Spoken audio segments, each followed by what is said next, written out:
him either. So it's not a question of alignment. I'm aligned with the world. I want to get the thing set. I'm aligned with Europe. I want to see if we can get this thing done. You want me to be tough? I could be tougher than any human being you've ever seen. I'd be so tough. But you're never going to get a deal that way, so that's the way it goes. All right, one more question. Hey, I want to respond to this. So look, for 4 years in the United States of America, we had a president who stood up at press conferences and talked tough about Vladimir Putin, and then Putin invaded Ukraine and destroyed a significant chunk of the country. The path to peace and the path to prosperity is maybe engaging in diplomacy. We tried the pathway of Joe Biden of thumping our chest and pretending that the President of the United States' words mattered more than the President of the United States' actions. What makes America a good country is America engaging in diplomacy. That's what President Trump is doing. Can I ask you? Sure. Yeah? Yeah. Okay. So he occupied our parts, big parts of Ukraine, part of East and Crimea. So he occupied it on 2014. So during a lot of years, so I'm not speaking about just Biden, but those time was Obama, then President Obama, then President Trump, then President Biden, now President Trump, and God bless, now President Trump will stop him. But during 2014, nobody stopped him. He just occupied and took. He killed people. You know what the contact line? 2015. 2014. 2014 and 2015. 2014. Yeah. So I was not here. Yeah, but that's exactly right. Yes, but during 2014 till 2022, yeah, the situation the same. The people have been dying on the contact line. Nobody stopped him. You know that we had conversations with him, a lot of conversation, my bilateral conversation, and we signed with him, me, like a new president. In 2019, I signed with him the deal. I signed with him, Macron and Merkel, we signed ceasefire. Ceasefire. All of them told me that he will never go. We signed him with gas contract. Gas contract. Yes, but after that, he broken this ceasefire. He killed our people and he didn't exchange prisoners. We signed the exchange of prisoners, but he didn't do it. What kind of diplomacy, JD, you are speaking about? What do you mean? I'm talking about the kind of diplomacy that's going to end the destruction of your country. Yes, but if you Mr. President, with respect, I think it's disrespectful for you to come into the Oval Office and try to litigate this in front of the American media. Right now, you guys are going around and forcing conscripts to the front lines because you have manpower problems. You should be thanking the President for trying to bring an end to this conflict. Have you ever been to Ukraine that you say what problems we have? I have been to. Count once. I've actually watched and seen the stories, and I know what happens is you bring them on a propaganda tour, Mr. President. Do you disagree that you've had problems bringing people into your military? And do you think that it's respectful to come to the Oval Office of the United States of America and attack the administration that is trying to prevent the destruction of your country? A lot of questions. Let's start from the beginning. Sure. First of all, during the war, everybody has problems, even you, but you have nice ocean and don't feel now, but you will feel it in the future. God bless. You don't know that. God bless. God bless. You will not have a war. Don't tell us what we're going to feel. We're trying to solve a problem. Don't tell us what we're going to feel. I'm not telling you. Because you're in no position to dictate that. That's exactly what you're doing. You're in no position to dictate what we're going to feel. We're going to feel very good. You will feel influence. We're going to feel very good and very strong. You will feel influence. You're right now not in a very good position. You've allowed yourself to be in a very bad position, and he happens to be right about it. From the very beginning of the war. You're not in a good position. You don't have the cards right now. With us, you start having cards. Not playing cards. Right now, you don't. You're playing cards. You're playing cards. You're gambling with the lives of millions of people. You're gambling with World War III. You're gambling with World War III. And what you're doing is very disrespectful to the country, this country, that's back to you, far more than a lot of people said they should have. Have you said thank you once? this A lot entire of meeting? times. No, in this Even entire meeting, today. have you said thank Even you? today. You went to Pennsylvania and campaigned for the opposition in October. Offer some words of appreciation for the United States of what are you America speaking about? and the president who's trying to save your country. Please, you think that if you will speak very loudly about the war, you He's can... not speaking loudly. He's not Yeah. speaking loudly. Your country's Can I- in big can I- trouble. can I Wait a answer? minute. No, Can you've I done a lot answer? of talking. Your country is in big trouble. I know. You're not I winning. know. You're not winning this. You have a damn good chance of we are coming out staying, okay because of Mr. us. President, we are staying in our country, staying strong from the very beginning of the war. We've been alone, and we are thankful. I said thanks You haven't in been this alone. cabinet, You and haven't not been only alone. in this We cabinet. gave you, through I this said thank stupid you. president, $350 billion. You voted We gave for you your military president. equipment, You and you voted men for are your brave, president. but they had to use our military. What about we are If speaking? you didn't have You our invited military me- equipment, you invited if me you to didn't speak. have our military equipment, this war would have been over in 2 weeks. In 3 okay? days, I heard it from Putin. In 3 days, this is something Maybe new. less. In 2 weeks, of course, yes. It's going to be a very hard thing to do business like this. I Again, tell you. just say thank you. I said a lot of accept times that thank there- you accept to that- American people. Accept that there are disagreements, and let's go litigate those disagreements rather than trying to fight it out in the American media when you're wrong. We know that you're wrong. But you see, I think it's good for the American people to see what's going on. I understand, sir. I think it's I very understand. important. That's why I kept this going so long. You have to be thankful. You don't have the I'm cards. thankful. You're buried there. Your people are dying. tell you You're again, running low I know. on soldiers. Don't- Listen, don't, please, you're running Mr. low on President. soldiers. It would be a damn good thing. Mr. And then President. then you tell us, I don't want a ceasefire. I don't want a ceasefire. I want to go and I wanted this. Look, if you could get a ceasefire right now, I tell you take it so the bullets stop flying and your men stop getting killed. Of course, we want to stop the war. But you're I saying said- you don't want a ceasefire. But I said to you, I want a with ceasefire. guarantees. Because you'll get a ceasefire faster than an agreement. Ask our people about ceasefire, what they think. That wasn't doesn't with matter me. for you what- That what wasn't this with me. means. It That was wasn't with with you. a guy named Biden who was not a smart person. But this That is was your, with, this that was is with your Obama. president. It was your president. Excuse me. That was with Obama, who gave you sheets, and I gave you javelins. Yes. I gave you the javelins to take out all those tanks. Obama gave you sheets. In fact, the statement is Obama gave sheets and Trump gave javelins. You got to be more thankful, because let me tell you, you don't have the cards. With us, you have the cards. But without us, you don't have any cards. One more question to Mr. Vice President. I'm sorry. It's going to be a tough deal to make, Um, because the attitudes have to change. what if Russia breaks ceasefire? What if Russia breaks peace talks? What do you do then? I understand that it's a heated conversation right now. What are you but saying? what She's if asking, what if Russia Putin breaks the ceasefire? What if anything? What if a bomb drops on your head right now? But they have Okay? broken ceasefire What if they broke it? many I don't know. times. They broke it with Biden because Biden, they didn't respect him. They didn't respect Obama. They respect me. But what- Let me tell you, Putin went through a hell of a lot with me. He went through a phony witch hunt where they used him and Russia. Russia. You ever hear of that deal? That was a phony Hunter Biden, Joe Biden scam. Hillary Clinton, Shifty Adam Schiff. It was a Democrat scam. And he had to go through that. And he did go through it. We didn't end up in a war. And he went through it. He was accused of all that stuff. He had nothing to do with it. It came out of Hunter Biden's bathroom. It came out of Hunter Biden's bedroom. It was disgusting. And then they said, oh, the laptop from hell was made by Russia. The 51 agents. The whole thing was a scam. And he had to put up with that. He was being accused of all that stuff. All I can say is this. He might have broken deals with Obama and Bush, and he might have broken them with Biden. He did, maybe. Maybe he didn't. I don't know what happened. But he didn't break them with me.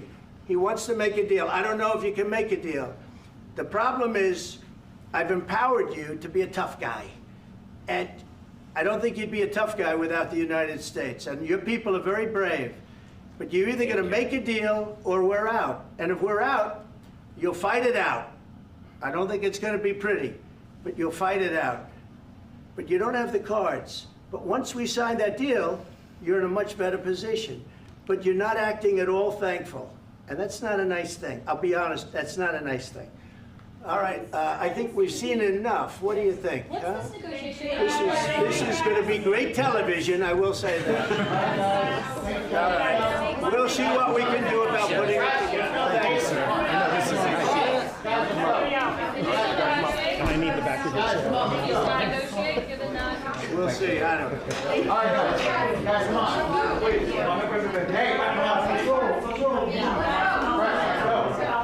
Guys, come on, let's move, please.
Well, thank you very much. It's an honor to have President Zelensky of Ukraine, and we've been working very hard, very close. So we've actually known each other for a long time. We've been dealing with each other for a long time and very well.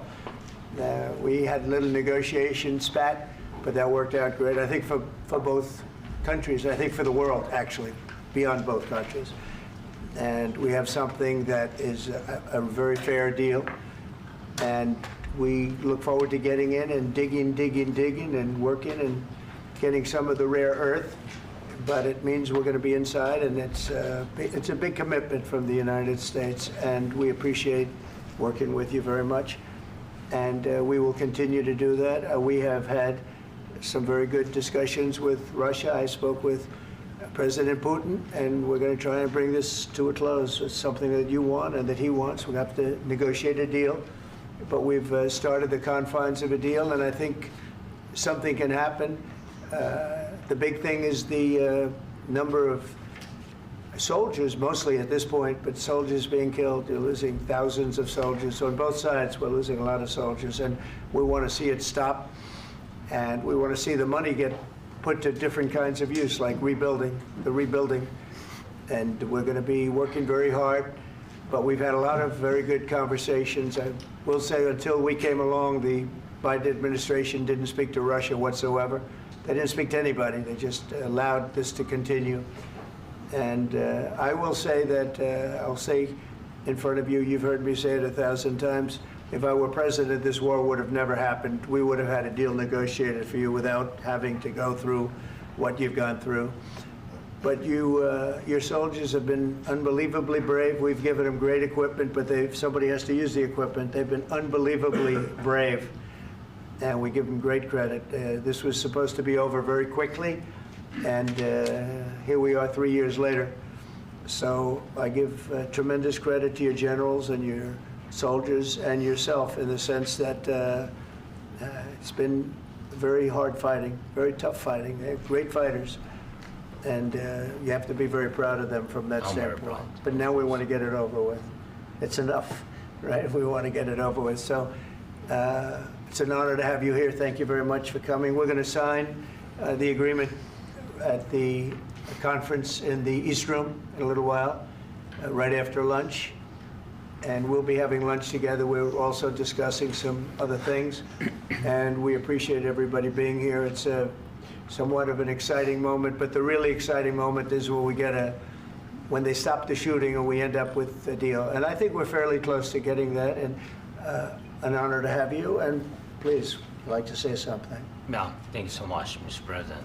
Thank you for invitation.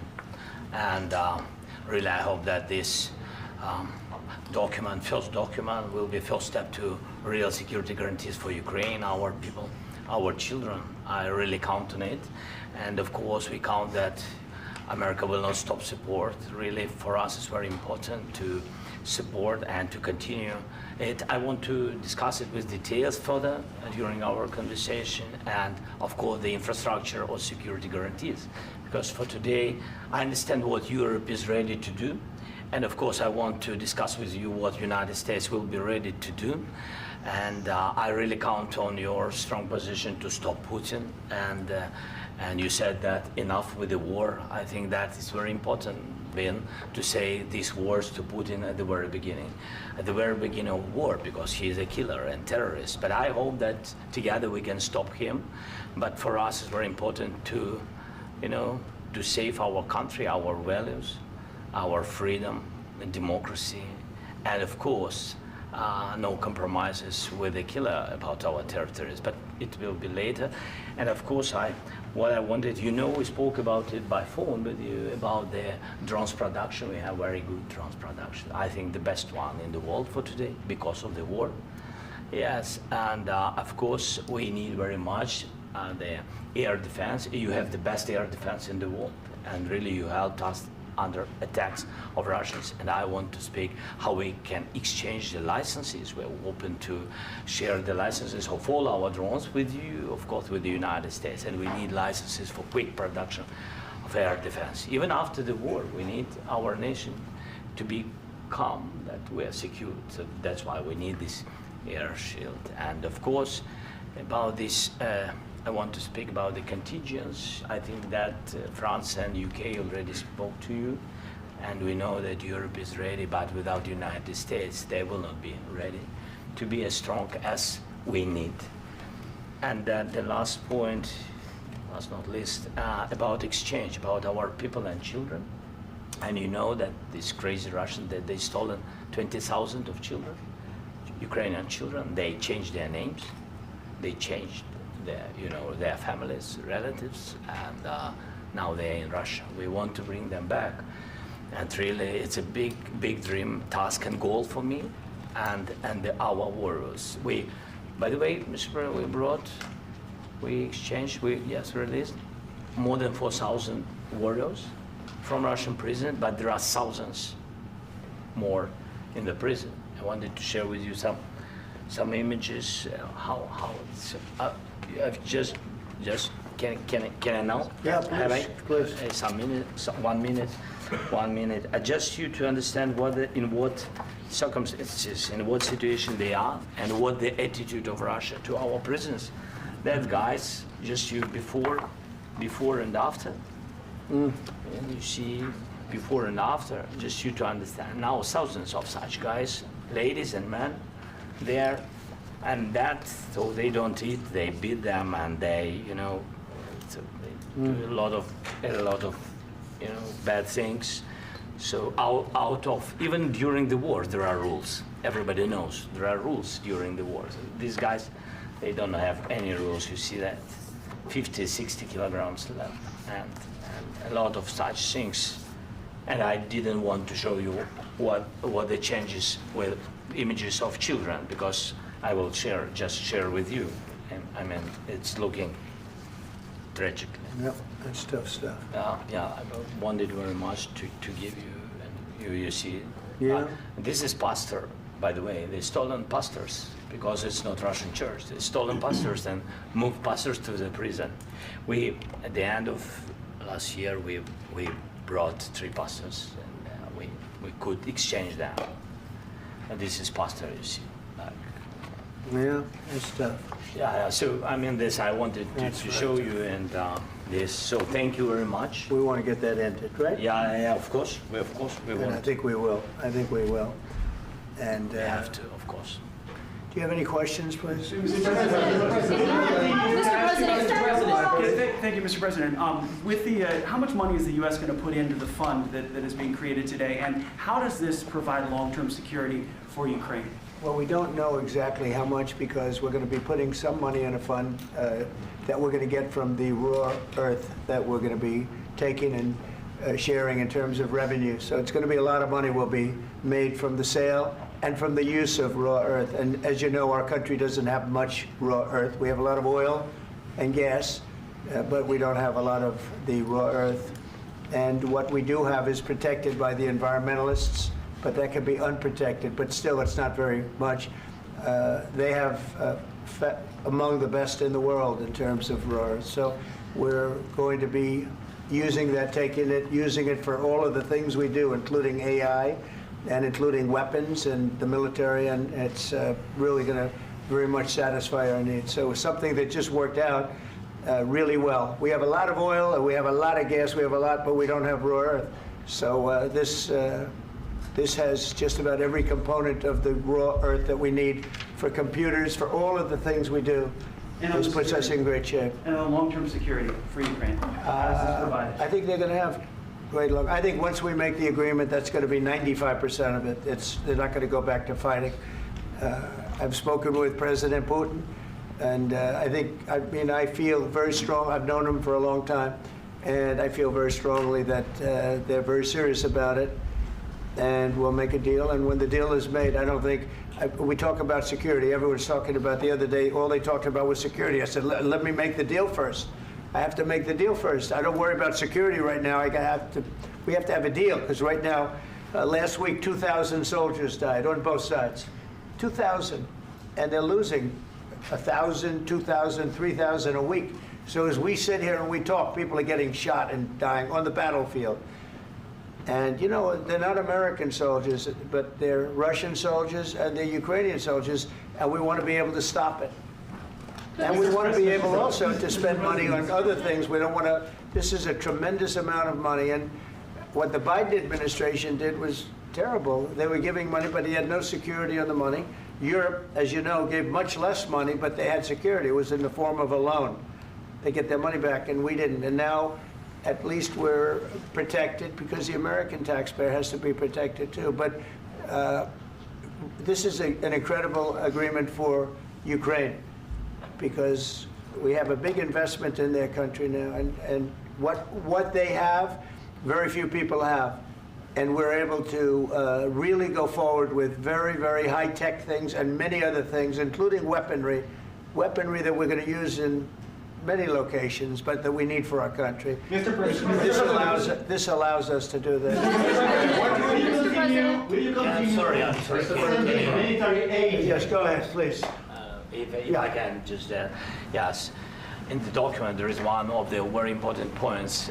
If we speak about business and investment, we never had LNG terminals in Ukraine. This document will open. I mean, the next documents, but anyway, here we see in the framework, we see really goodwill for this. LNG terminals for us is very important, and I think for security of European continent. We have the biggest storage, gas storage. We have the biggest in Europe. Yes, yes, and we can use it. Use it for LNG. Use it for LNG, and we will do it. And really, we can help Europe, because Europe really helped. President Trump said that they made less support, but they are our friends, and they are our very supportive partners. They really gave a lot, Mr. President. They did. They gave a lot, but they gave much less. No. Much less. No. No. No. Okay. Okay.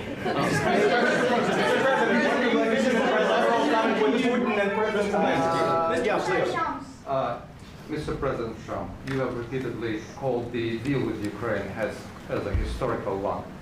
And as a President of the United States, you make historical decisions in other issues which affect America and other world. So what place in the world history do you want to take?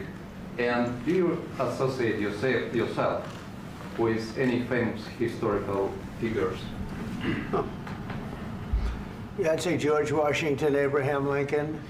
I would say I'm far superior to George Washington and Abraham Lincoln. Now, you know I'm only kidding, right? Because when I say that, the fake news is going to go wild. They're going to say he considers himself to be better than Washington. But you never know. You never know. I don't compare myself to anybody. I'm here to do a job. We've had a great 35 days or whatever it might be, a month, a little more than a month. We've accomplished tremendous amounts. Not only this would be a very great achievement if we could get the war stopped and get them back to normalization. I think that's going to happen. We've had very good talks on both sides, as you know, but I think we've done a very good job, just generally. If you look at all of the things we've done in 30 days, they're saying there's never been a opening for a president. The first month, there's never been a first month like we've had. And this is one of the very important things. This, to me, is one of the most important things because we have tremendous death taking place as we speak, and I don't want to have that. You know, think of the parents, whether they're in Russia or Ukraine, think of the parents of all these people being killed needlessly. They came to our territory. Should have never started. This would have, if I were president, this would have never started. Mr. President, where has out your conviction? Mr. President, will you continue sending military aid to Ukraine after the U.S. signs this agreement with Ukraine? Yeah, we're And the going to be question to continuing. President Zelensky, do you feel like the U.S. is on your side, that President Trump is on your side at this moment? Right. What do you think? He wants to know, do you think that, sort of a stupid question. I guess we wouldn't be here if I wasn't. I think that the United States on our side from the very beginning of occupation, and I think that President Trump on our side, and of course, I'm sure that the United States President will not stop support. This is crucial for us. It's important for us. Yes. And Putin, the president, speaks about the people and the soldiers which are dying, but they came to our territory, they came to our land. They began this war, and they have to stop. And I think this is the question, with really the most important question. Can President Trump, I hope yes, with some other allies, to stop Putin, withdraw these enemies, our enemy, withdraw these troops from our land? And I think that you asked about the history, I think that if President, or when, he will stop Putin, if President Trump will bring peace to our country, I think he will be on this wall. I think. We've had very, very good talks. What about military aid to Ukraine? President Zelensky just said that there would be no compromises with Vladimir Putin. I just wanted to ask both of you, firstly, are there compromises that you think that President Zelensky is going to have to make? And President Zelensky, is there anything that you might be thinking that you may be able to offer or bring to the table, for example, elections? Thank you. I think you're going to have to always make compromises. You can't do any deals without compromises. So certainly he's going to have to make some compromises, but hopefully they won't be as big as some people think you're going to have to make. That's all. That's all we can do. I'm here as an arbitrator, as a mediator to a certain extent between two parties that have been very hostile, to put it mildly. They've been very hostile. There's been a vicious war. There's been a vicious war. You know, it's a very level battlefield, and those bullets go out, and as I've said many times, we were talking about it with Pete, many times the only thing stopping those bullets is a human body. And in the case we're talking about, generally young human bodies are stopping a lot of bullets. It's dead level. That's why it's great farmland. It's great land. It's great farmland, but there's very little protection against the bullets that are being, and other things that are being shot. So all I can do is see if I can get everybody at the table and get an agreement. And I think we're going to end up with an agreement. Otherwise, I wouldn't probably be even here today. Mr. President, I've got two questions for you. You think ultimately your legacy will be the peacemaker and not the president that led this country into another war and ended foreign wars? And I've got a question. I hope it will. I mean, I hope I'm going to be remembered as a peacemaker. This would be a great thing if we could do this. I'm doing this to save lives more than anything else. Second is to save a lot of money, but I consider that to be far less important. So I hope I'm going to, thank you, Brian, for that question. It was a nice question. I hope I'll be known and recognized as a peacemaker. This would be a great thing to solve. This is a very dangerous situation. You know, this could lead to a third world war. This was headed in the wrong direction. If this election were lost, if we didn't win this election, and by the way, we won it by a lot. That was a mandate. We won every swing state. We won the popular vote by millions and millions of votes. We won everything. The districts, you look at the areas of red, take a look at a map. This was a big mandate, and this was one of the things I said, we're going to get this thing settled. If we didn't win, I think this could have very well ended up in a third world war, and that would not have been a good situation. What was your second question? And my second question for President Zelensky, why don't you wear a suit? You're at the highest, why don't you wear a suit? You're at the highest level in this country's office, and you refuse to wear a suit. Just want to see if do you own a suit? Yeah, problems. A lot of Americans have problems with you not respecting the dignity of this office. I will wear a costume after this war will finish. Okay. Yes, maybe one. Maybe something like this. Something like yours. Sir. Yes. That'd be great. Maybe something better. I don't know. We will see. Maybe something cheaper than. Yeah. Thank you. Thank you. President Trump. Thank you, President Trump. You said yesterday that you. Are you going to send more arms to Ukraine in case there's no peace? Yeah, we're going to have arms to Ukraine, yeah, sure. Hopefully I won't have to send very much because hopefully we're going to have it finished. We're looking forward to finishing this quickly. We're not looking forward to sending a lot of arms. We're looking forward to getting the war finished so we can do other things.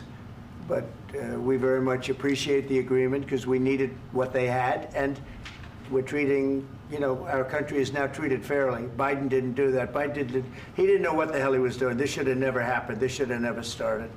But, you know, sure, the answer is yes, but hopefully we won't have to send much because I'm looking forward to getting it done quickly, very quickly. Does that mean you'll provide security guarantees, Mr. President? I don't want to talk about security yet because I want to get the deal done. You know, you fall into the same trap like everybody else. A million times you say it over and over. I want to get the deal done. Security is so easy. That's about 2% of the problem. I'm not worried about security. I'm worried about getting the deal done. The security is the easy part. Security is very nice. Everybody stopped shooting. And now will Europe put people there? I know France is going to. I know the UK is going to. I know other countries are going to, and they happen to be right next door. We haven't committed, but we could conceivably. You know, we have security in a different form. We'll have workers there digging, taking the raw earth so that we can create a lot of great product in this country. So in that sense, you have something, but we haven't determined that yet. I will say, in speaking to France and in speaking to, and they were here, as you know, last week and just the other day, they have committed to a lot of security.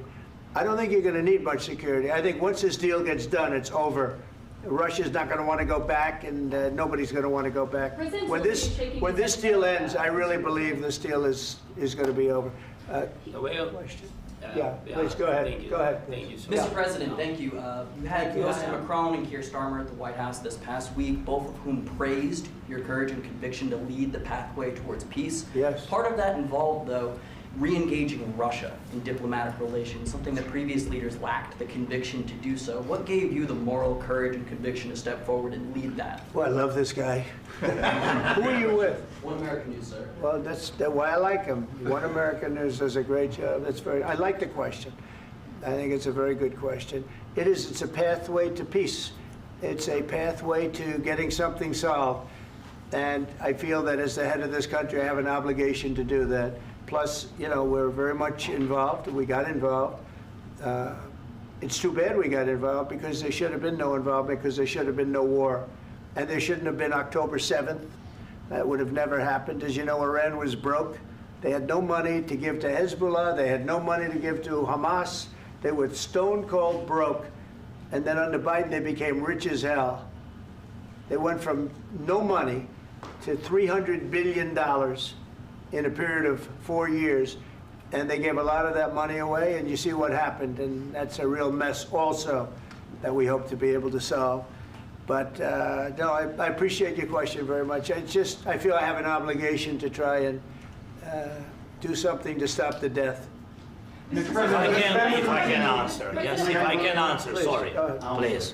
please. And I do like your clothing, by the way. Yeah, really? Even though I think he's a Yeah, great guy, by the way. But I don't know if you two like each other, but you know what?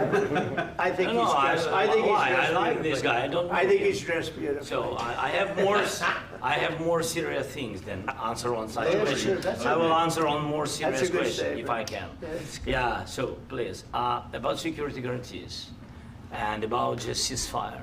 We can't just speak about ceasefire and speak and speak. It will not work. Just ceasefire will not never work because I'm like a president.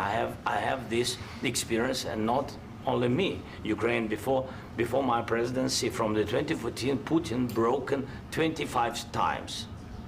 25 times he broken his own signature. 25 times he broken ceasefire. But he never broke to me. He never broke to me. No, you were the president. You were the president He during. never broke to me. In 2016, you've been the president, Mr. President. You've been the president, but he had, of course, not with you, but he had during those period. He had conversations with our side, and we had Normandy format. You know, the France, Germany, Ukraine, and Russia, and he broken 25 times. That's why we will never accept just ceasefire. It will not work without security guarantees. Security guarantees, maybe President is right about this document and other, but this document is not enough. Strong army is enough because his soldiers afraid, Putin's soldiers afraid of our soldiers when we're strong enough. If we are not strong enough, if we are empty, if our storage is empty, we can't defend our land. Today, you know, he knows that we have all the world knows that we have meeting, yes? Why he's using ballistic? Putin today using ballistic on our hospitals, schools, and etc. Ballistic. So he knows that we are here and that President Trump is really have goodwill to stop this war. And you hear now the president. So why he's using? So he doesn't want to stop. He doesn't want. But I hope that we will do it. Really, we'll do it. Security, when we speak about security guarantees, when the Europeans are ready for contingents, they need USA backstop. If there will not be United States, we will not never have any contingents, strong contingents from the Europeans, because they don't want to divide alliance, connection between the United States and the main and strongest ally and Europeans. And this is crucial, this is important. That's what we want to speak about very much. This is very important. And air defense. So air defense, really, we have big deficit with all these systems, and we need to provide this. We need it very much. Otherwise, Putin will never stop, and will go further and further. He doesn't want. He hates us. You know, it's not about me. He hates Ukrainians. He thinks that we are not a nation. He thinks, and he shared these thoughts. I think maybe with your team also. I don't know, but with all the Europeans, in media, officially and not, he always said that there is no such country, such nation, such language, and such life like Ukrainian. No, he really doesn't respect all the Ukrainians, and he wants to destroy us. And you are right, Mr. President. That's 2%. This document, maybe other documents, it's a very good start, very good, but it will not enough to stop this person. Should Russia pay to rebuild Ukraine? Mr. President, under these Should Russia pay to rebuild Ukraine? They have to pay. This question you This didn't is like the rule. because This is the rule of because the I- war. I'm This is sorry. the rule of the war. During all the centuries, all the history, this is the rule of the war. Who began, those pay. Do you agree? This is the rule. Putin began this war. He has to pay all money for innovation. He has to pay. Of course, some Russian assets, what we have in Europe, about 300 billion, we can use them. We can use for innovation and buy military support from the United States also. We can do it, but it's not enough. It's not enough. President, under these circumstances, do you envision a trilateral summit with Putin and President Zelensky? Wait 1 second. I asked this question that you didn't like because I wanted to know if you want to position yourself in the middle between Russia and Yes. Ukraine, or on the Ukraine side. No, I'm in the middle. I want to solve this thing. I'm for both. I want to get it solved. And it's wonderful to speak badly about somebody else, but I want to get it solved. If we can solve it, great. If we can't solve it, they're going to have to fight it out, and who knows what's going to happen. But I want to see it get solved. May I follow up? One more question about U.S. troops in Europe. After Russian invasion of Ukraine, your predecessor sent additional troops to Eastern Europe, including Poland, my country. Yeah. Are you committed to keeping these troops on the eastern flank of NATO in the future? I'm very committed to Poland. I think Poland has really stepped up and done a great job for NATO. They, as you know, they paid more than they had to. They are one of the finest groups of people I've ever known. I'm very committed to Poland. What about Baltics? Poland's in a tough neighborhood, you know. What about the Baltics? The Baltics, they got a lot of, it's a tough neighborhood too, but we're committed. We're going to be very committed, and we're committed to NATO. But NATO has to step up, and the Europeans have to step up more than they have. And I want to see them equalize, because they are in for far less than we're in, and they should be at least equal. You understand that? Why is the United States, we have an ocean in between, why is the United States in for so much more money and other things as Europe? With that being said, and as you said, they've also been obviously very helpful, but we have put in far more than they have, and I think they should equalize. Mr. President, Please, go can I ahead. ask you about the agreement again today? What changed between the first time that Secretary Bessent gave President Zelensky the agreement and today for the signing? We made a deal. So What was the I'm just- deciding factor? I'm a business person. We made a deal. That's what changed. Along with minerals. I didn't think we were going to make a deal, and we ended up making the deal, so that changed. Mr. President, what and how do you envision a trilateral summit with President Zelensky and Putin? I don't know, under but these well, they circumstances? don't like each other. I can tell you that. Okay? They do not like each other. This is not a love match, and it's unfortunate. That's why you're in this situation. The United States should not have allowed this to happen. Okay? The United States, run by a man that didn't know much. I'm going to be very nice. Run by an incompetent person, very incompetent person, should never have allowed this to happen. I've stopped wars. I've stopped many wars. My people will tell you, I stopped wars that nobody ever heard about. I stopped wars before they ever started. You can look at some of, I could give you a lot of nations that would tell you right now they were probably going to war. I could tell you right now there's a nation thinking about going to war on something that nobody in this room has ever even heard about. Two smaller nations, but big, still big. And I think I've stopped it. But this should have never happened. Mr. President. About sorry, just a second. About any negotiations. First of all, I want really to tell you, and I think that everybody understands that Ukraine, more than Ukrainians, nobody wants to stop this war. But at the future, any negotiations, it's understandable that two sides of the war, not Russia and the United States, because this is not the war between Russia and the United States. This is war of Russia against Ukraine and Ukrainian people. So these two sides will be at the anyway will be at the negotiation table. Then of course United States, like the strongest partner of the Ukraine, and of course Europe. I think Europe is very important. I want to speak about it with the president. Yes, Europe is very important for us because we really defend Europe for today. All Europeans really recognize that we are defending line, and they have real life, and our people are dying. That's why they helped us. And also, it's about the NATO. Yes, between, like the president said, you have big, nice ocean. Yes, between us. But if we will not stay, Russia will go further to Baltics and to Poland, by the way. But first to the Baltics. It's understandable for them because they've been in the USSR. You know, they've been one of the republics of the USSR, and Putin wants to bring them back to his empire. It's a fact. And when he will go there, if we will not stay, you will fight your American soldiers, it doesn't matter, do you have ocean or not, your soldiers will fight. Mr. President, would you be willing to visit Ukraine, maybe Kyiv or Odessa, which is known to be at the riviera of the Black Sea? It was my question. I'm sorry. I don't want to talk about Odessa now.